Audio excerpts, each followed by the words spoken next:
Noon, good morning, good evening, wherever you may be tuning in. This is Redemption and Recovery, When Suppressed Wounds Begin to Heal. And as you all see the title, Choose Life with the Rebound Coach Dallas Kohen. So without further ado, I'm going to introduce my wonderful, wonderful guest today, Miss Dallas Kohen. Oh, no, Dallas, you introduce yourself. Hey everyone, I'm Dallas Kohen, the Rebound Coach from reboundcoach.com. I am so glad to be here with you, Christina. Yes. Yes, I'm glad to have you. I'm glad to have you. And as you know, with Redemption and Recovery, this is about sharing stories about the redemptive and restorative power of Christ. So I just truly admire you. I've been following you for a little while on Facebook, just hearing your story. And I'm not going to go into your story because I want you to share your story. But let's start off with the rebound coach and what you provide as the rebound coach, and then we'll kind of do like a back, kind of like, kind of go a little bit back to get to where you are right now. Sure. Okay. So I'm a life coach, and for those who don't know what a life coach is or what a rebound coach is, I help people get unstuck. Mm. Specifically, I serve high achieving women of faith who've lived through betrayal or trauma or abuse and who want to reclaim territory in their relationship with themselves. Mm. Wonderful explanation. Now, what got you to the point of being that rebound coach, life coach? Oh my gosh. Here's the headline. I was married 10 years to a man who wanted me dead. And he almost had his chance to try and take my life. And that doesn't make sense for somebody like me who was raised in a godly home with parents that loved God, loved each other, were married for a lifetime, you Mhm. know. My father was my mother's caretaker. She was terminally ill, so until she passed away, he was quite the husband and father. And I saw that self-sacrificial love, and they were a beautiful example of a household. At the same time, like many of us, two out of four Black women who've experienced sexual abuse in their childhood. So I was molested from age 8 to age 16. And as you know, that affects how you see yourself. Right. Those are identity forming years. It affects how you relate to God in a household of faith, how you learn who God is and his character, and also how you relate to men. So, fast forward when I met the man that I married and eventually divorced, there were definitely red flags, reasons not to be together. They weren't the same things that manifested later, but there were definitely red flags. So, as a praying woman, you know, I go to God and I'm like, what am I supposed to do? Right. And I believed God's answer was yes. Mm. And because of that, I said yes. And I believed that whatever would come, we outlast it, we'd overcome it. God would swoop in and save the day. Mm. All I had to do was do my part. I had to be a good wife. I had to pray. I had to be patient. Um, and that's what I committed to do. We got into a cycle of what I call coping and crisis. So I figured whatever trouble would come, we'd make it over, and trouble came like right away. um and never quite left. We Like I said, we got into that cycle of coping and crisis. So that's where you're never quite happy. Things are never really good, but you're coping, right? You're doing the eggshell dance. You're trying not to upset him. You're trying to follow his rules, except the rules keep changing, and you're trying to keep up, and you're trying to hold up all the pieces of life. We had these two little girls, and so you're doing the coping dance for a while, and then something blows up. So it's kind of like you're very carefully building a house of cards and trying to keep each pieces of life leaning on each other and upright, and then something blows and just it all's on the floor, and you have to very carefully put it back again. That was our life for almost 10 years, the better part of 9 years for sure. End of 2019, beginning of 2020, everything blows up, like the worst crisis ever. He had mental illness, so those were the big crisis in our lives. And so there was a mental breakdown, and in the midst of that, he had left for this other woman. He was a serial adulterer the whole time, but this time he actually left, and he didn't tell me like, "Hey, I'm leaving for this woman." It was just he just kind of left and lied about where he went. The next day, I found out him and that woman had been plotting my murder. Um, and had been for months by the time I found out about it. So like that's the record scratch moment in the movie. that's that's the like hold the phone. That's the big plot twist. Like that's like all the things you say. Like except except that was my real life, and I could not understand how I got there. I had no idea the level of danger I was in, or how bad things had become. I was just putting all my energy into survival and to, coping. And that's all I could think of. But suddenly, like they say, stuff hit the fan, and suddenly, kaboom. And you have some really important questions to answer, and you have important decisions to make, except everything's in chaos. And it's really, really hard to see 2 feet in front of you. Um, through the miraculous grace of God and supernatural moves. Like, I can't even begin to tell you. I can't even begin. I'm going to try, but like, oh my gosh, God was in every single step. And not just in the step, like 2 and 3 steps ahead of me, having thwarted 3 or 4 attempts before I even knew what the heck was happening. It was miraculous. It was miraculous. But through a series of divine events, not only am I alive here with you today, my children are safe and with me, and we're continuing to grow, unlearn and relearn, and walk this healing journey. Yeah, that was wonderful introduction. A lot. No, but it does sound like it sounds like one of those like Lifetime movies. You're like, whoa, whoa, whoa, the twists and turns. But the beautiful part about it is that, again, like you said, you're still here. Your daughters are still here. Y'all are thriving, not just surviving, but thriving, which is a beautiful, beautiful thing. I want to go back just a little bit because you touched on about how you had been molested between age 8 and 16. And I think you were saying that these were, was it defining moments about discovering who God is? Yeah. So Okay. there are number one, identity forming years. Okay. These are the Right. years that we decide, and I won't say discover, I will say decide who we are, what we're worth, how we're going to show up in the world. All of that, all of Yes. that happens in those ages, and also how you relate to God. So I grew up in a household of faith. Right.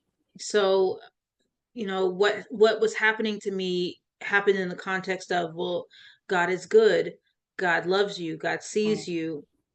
And then you have this conflicting experience, like, well, if God sees me, and to be honest, in my 8-year-old, 9-year-old, 10-year-old brain, it was like, oh, this is sin, I'm participating in sin, so I'm good with God in every area except this shadowy shame over here. That's what it showed up as. That's what it looked like as a child. Mm. So I didn't blame God, I blamed me. Mm. Yes, that's definitely a trauma response when we blame ourselves for what happened versus realizing, okay, well, this person is doing something that they should not be doing to me, especially if it's done in secrecy, right? And I love to say this one thing. I even wrote it in my book. It says, "There's no safety in forced secrecy. So if I have to be forced to keep this a secret, this isn't safe." Mm-hmm. But in our 8-year-old bodies, 9-year-old bodies, 5-year-old bodies, or whatever, we don't understand the whole scope of things until we're here right now. So do you think no, let me kind of go back a little bit. Um because you were a little bit older when the abuse was still happening. One may ask, like, how was that happening when you were a little bit older, like 14, 15, 16 years old? Yeah, so it started when I was 8, and I told my parents a year or two in. Um, yeah, a year or two in, I was blessed to have a tutor, and this is why a village is so valuable. Yes. Um, I had a tutor who tutored me in the summertime so I could skip a grade. And I had lots of foster kids in the house, and I was my parents' only natural child. And so I didn't have a lot of one-on-one time because there was just a lot of people with a lot of needs in the Okay. house. Okay. And this lady could see me, Mm. right? So I, like a lot of us, I spent a lot of years feeling invisible and just like, I'm a part in something bigger, but I'm not an individual. And this lady Right. saw me, she could see me. And I Mm-hmm. told her my secret. And she said, "You have to tell your parents." and Right. and that was the impetus. So I told my parents. I don't remember if it was a year or 2 years in, but to the best of their ability, this was their response. They called down the offender, who was also a child, an older child, and said something. I wasn't there, but after that, it was the abuse stopped for like a week Mm. and then restarted. And of course, this is classic textbook response. He says to me, "Well, if you tell again, he's going to kill me. So don't say anything." And I didn't say anything. Mm. And so it extended until that person wasn't around us anymore. And that's how it lasted till 16. Okay. Thank you for sharing that and just being vulnerable to share that piece. And it's something that connected or clicked. He said that he was going to kill you if you said something about it. And then here you are in this marriage, and your husband is plotting to take your life. So let's get into that. Like, where, and I'm pretty sure as a rebound coach, and as you live in this life yourself and you're having these life experiences, what did you ever think about the correlation of both situations? So I didn't make that connection until literally I just said it just now. But Wow. what I will tell you is, and this is, I don't know, I'm just gonna tell you like it is. There's been uh kind of a death threat over me for a in different ways for a long, long time. So even when my mother was pregnant with me, the doctors told her to abort. Um and I wasn't expected to live long. I was expected to have like major problems. And so I was a miracle child to begin with. And fast forward, there were other things, and suicide used to hang around. I wrote about that in my book. The suicide came around when I was very young, and would just hang around like an old, like, I didn't invite you, you're not really my friend, but you hanging out like you my friend, like I told you you could come here. and um and I, suicide was around for years, years and years. And I'm very familiar with that hopeless place. And so I don't know all the spiritual implications, but I know that there's been a call for my life for a minute. And every day I wake up is a victory. It's definitely a victory. And man, it's like your beginning started off like that, man. Wow.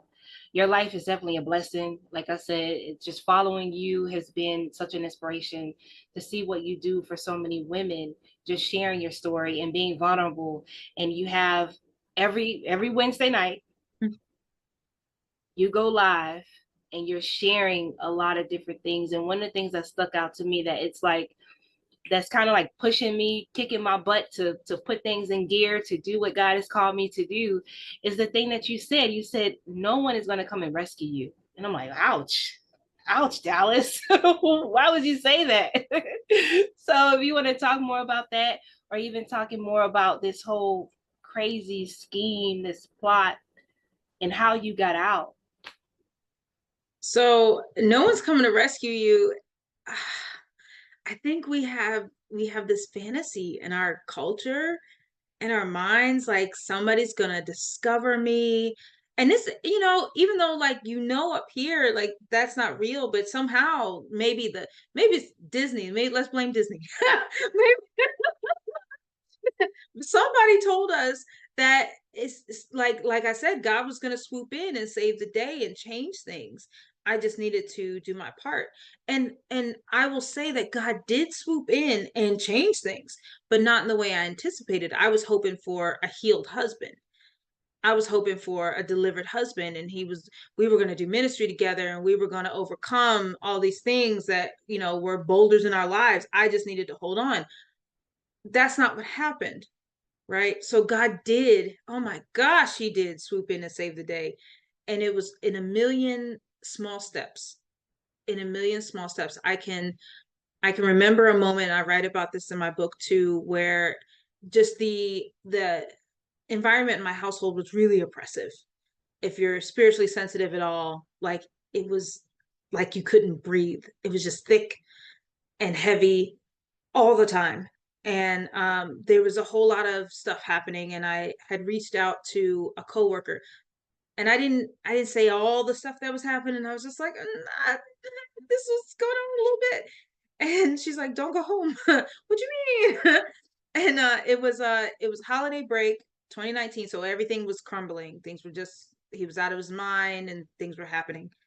And she said, "What can I do to help you?" I said, "Can I have a place to pray?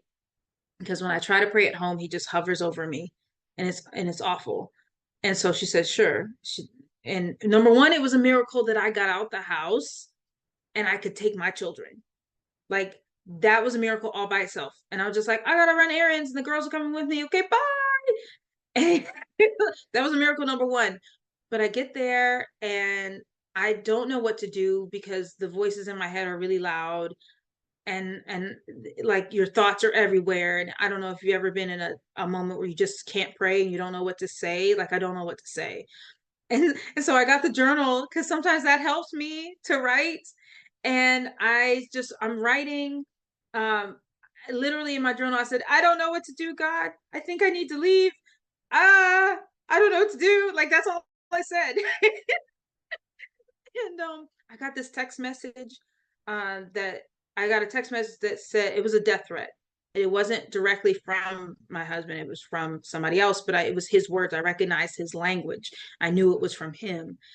And then there was a voice text, and I couldn't bear to listen to the voice text until my friend came to check on me, and I said, "Here, listen to this with me." And it was like, "May your death be swift." It was Oh and my I'm goodness. like, I'm laughing now, but it was really scary. Yes. It was really, really scary. This some person I didn't even know was threatening my life. And she's like, "Okay, please don't go home." And I was like, "I don't know what to do." Like he was expecting me back. I only said I was gonna run an errand, right? And I'm like, "What happens if I don't go home?" So I was like, "God, I don't know what to do." And he said, "Call your father-in-law." I just heard that. Now, mind you, I had not asked this man for anything in the 10 years I was married. That was his father. I didn't mess around with that. I was thankful for him, whatever he offered or whatever, but I never pulled on him for anything serious. Right. And that's what the Holy Spirit said to me. So I called him up, and he's like, "Hey, how you doing?" He's all happy. And I was like, "Yeah, no."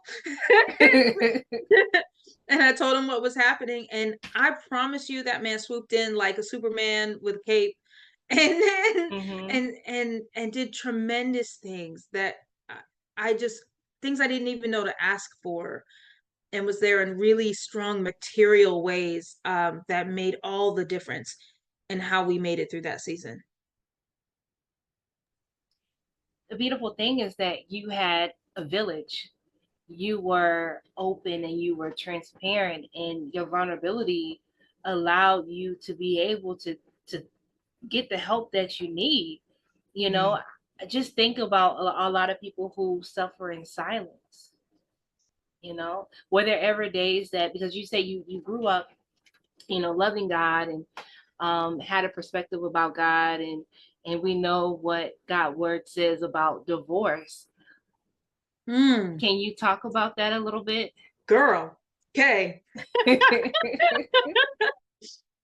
So when I talk about the crisis that happened in my life, I was threatened in a lot of ways, you know, as a wife, as a mom, as a woman, as a child of God, as a coach. I've been coaching over 20 years in different areas, but a coach nonetheless. And probably 5 or 6 years, by the time everything hit the fan, 5 or 6 years, I'd been coaching specifically on marriage, on marriage and covenant in the faith-based world. And Covenant Warriors was our moniker. And I was extremely ardent, if not militant. Don't tell my past self. I'm militant about staying married because I 10,000% believed that God hates divorce and it's absolutely a sin in every case, and there's no exemption for abuse.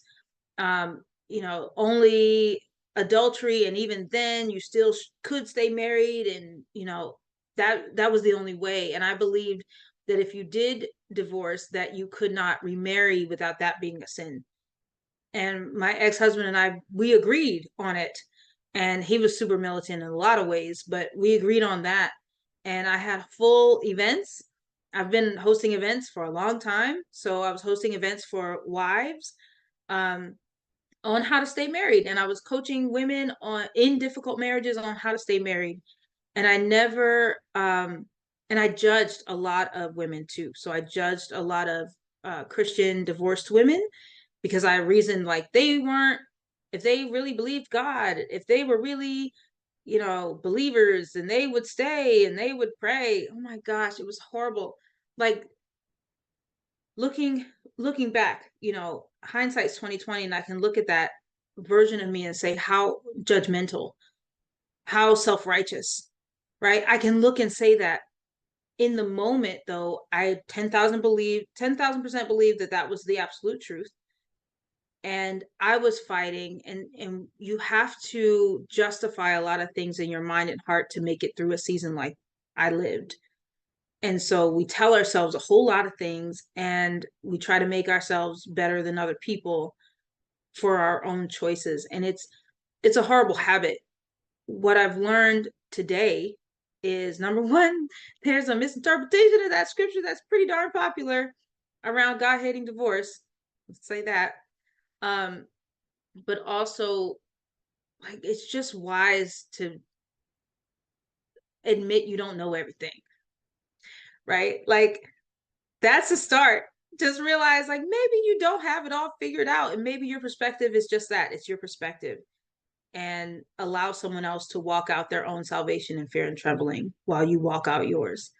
That's the lesson I would share today around all of that.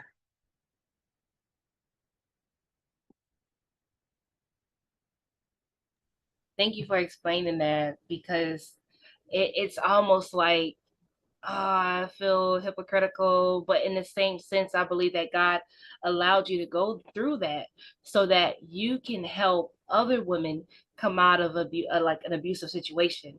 Like yours was extreme, and to also say that it's not okay to remain in a relationship as such. You know, if God said that He's given us life and life more abundantly, how can that be a part of that? You know, how can you know um how can this be? I mean, it could be part of God's plan, right? But do you believe that this is God's best for your life when you're in a situation and you're fearful for your life? You know, you're going through different things, you know. So can you explain to us or even share with us some of those red flags? Because you said there were a lot of red flags. So the red flags I saw prior to us getting married just told me that the marriage would not be easy. And I wasn't afraid of hard. So that didn't deter me like to not get married. It just meant like this was not going to be easy. But I believed, you know, something great was on the other side of the struggle. What I will say for anyone experiencing any kind of abuse. Um, I don't Noon, good morning, good evening, wherever you may be tuning in. This is Redemption and Recovery, when suppressed wounds begin to